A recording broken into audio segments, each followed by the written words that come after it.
दोस्तों, हम नाग नागिन के किस्से कहानियाँ तो बचपन से ही सुनते आ रहे हैं, जिनमें ये बताया जाता है कि नाग या नागिन को हमें मारना नहीं चाहिए। अगर नाग के जोड़े में से किसी एक को मार दिया जाए तो दूसरा उसकी मौत का बदला ज़रूर लेता है।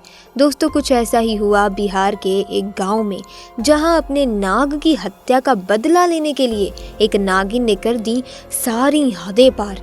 ये घटना जानकर आपके भी रोंगटे खड़े हो जाएंगे।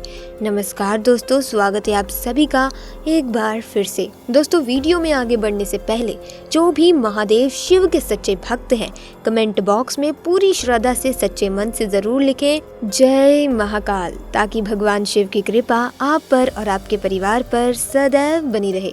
दरअसल दोस्तों, बिहार के एक छोटे से गाँव में दो भाई प्रीतम और समीर रहते थे। वो दोनों एक गरीब परिवार से थे, इसीलिए वो दोनों काम के सिलसिले में अक्सर दूसरे गांव जाया करते थे। जिस रास्ते से वो जाते थे वो रास्ता एक जंगल से होकर जाता था। उसी जंगल में रास्ते के करीब ही एक विशाल पुराना बरगद का पेड़ था। उसी बरगद के पेड़ पर एक इच्छाधारी नाग नागिन का जोड़ा रहा करता था। एक दिन की बात है, नागिन यूं ही जंगल में भ्रमण के लिए चली गई, लेकिन नाग वहीं पेड़ के नीचे था। दोस्तों, जब प्रीतम और समीर शाम को उसी रास्ते से अपने घर आ रहे थे जहां वो बरगद का पेड़ था, तो उस समय वहां थोड़ा थोड़ा अंधेरा हो गया था। तो अचानक उन दोनों की नजर उस नाग पर पड़ गई। वो दोनों नाग को देखकर थोड़ा सा डर गए। फिर उन्होंने सोचा कि कहीं ये नाग हमें कोई नुकसान ना पहुंचा दे, इसीलिए उन दोनों ने उस नाग को डंडे से पीट पीट कर मार डाला और उसे उठाकर उसी पेड़ पर लटका दिया। और यही उन दोनों की सबसे बड़ी गलती थी दोस्तों। जब दोनों को पता चला, अरे ये कोई साधारण नाग नहीं है, बल्कि ये तो इच्छाधारी नाग है, तो जल्दी से दोनों अपने घर की तरफ भाग गए।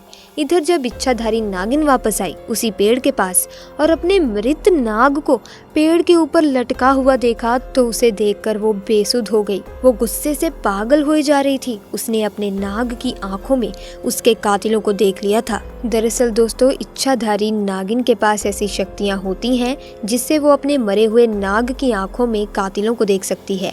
इतना ही नहीं, अगर आप नाग को जलाकर मार देते हैं तब ऐसा नामुमकिन है, लेकिन अगर आपने नाग के शव को वहीं पर छोड़ दिया है मारकर, तो फिर नागिन उसकी आंखों में देखकर ये पता लगा लेती है कि आखिर उसके नाग को उससे जुदा करने वाला कौन है। दोस्तों, उसके दिमाग में अब एक ही बात चल रही थी कि जिसने मेरे नाग की हत्या की है, मैं उन दोनों को इसी पेड़ के पास लाकर मारूंगी। ऐसे में उसने बहुत सालों तक उसी पेड़ पर रहकर अपने नाग के कातिलों का इंतजार किया, परंतु प्रीतम और समीर ने तो उस घटना के बाद उस स्थान से निकलना ही बंद कर दिया। परंतु इच्छाधारी नागिन अपने नाग की हत्या का बदला लेने के लिए बहुत ही ज्यादा तड़प रही थी। उसके सब्र का बांध अब टूट चुका था। उसने निश्चित किया कि अब मैं गांव में जाकर ही दोनों हथियारों से बदला लूंगी। उसने एक बहुत ही सुंदर कन्या का रूप बनाया और भेष बदलकर उसी गांव में पहुंच गई जहां प्रीतम और समीर रहते थे। उसने पूरे गांव में नाग की आंखों में देखे उन दोनों कातिलों को बहुत ढूंढना चाहा, पर वो कहीं नहीं मिले। परंतु शाम के समय प्रीतम और समीर काम करके जब घर वापस लौट रहे थे, तभी उन पर नागिन की नजर पड़ गई। उस समय उसने बहुत ही सुंदर लड़की का रूप धारण कर रखा था। ऐसे में वो प्रीतम और समीर को अपनी सुंदरता से लुभाने लगी। वो दोनों उसकी सुंदरता पर मोहित हो चुके थे।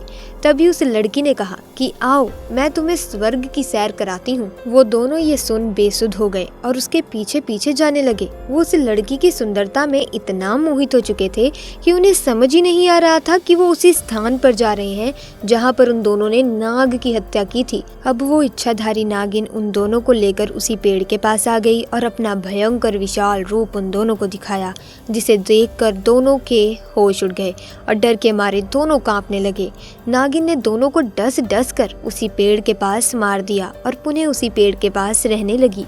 दोस्तों, आप भी इस बात का विशेष ध्यान रखिएगा, किसी भी प्रकार से जाने अनजाने में आप किसी भी सांप या नाग नागिन को चोट ना पहुंचाएं, क्योंकि दोस्तों हमारी एक छोटी सी गलती हमारे ऊपर बहुत भारी पड़ सकती है।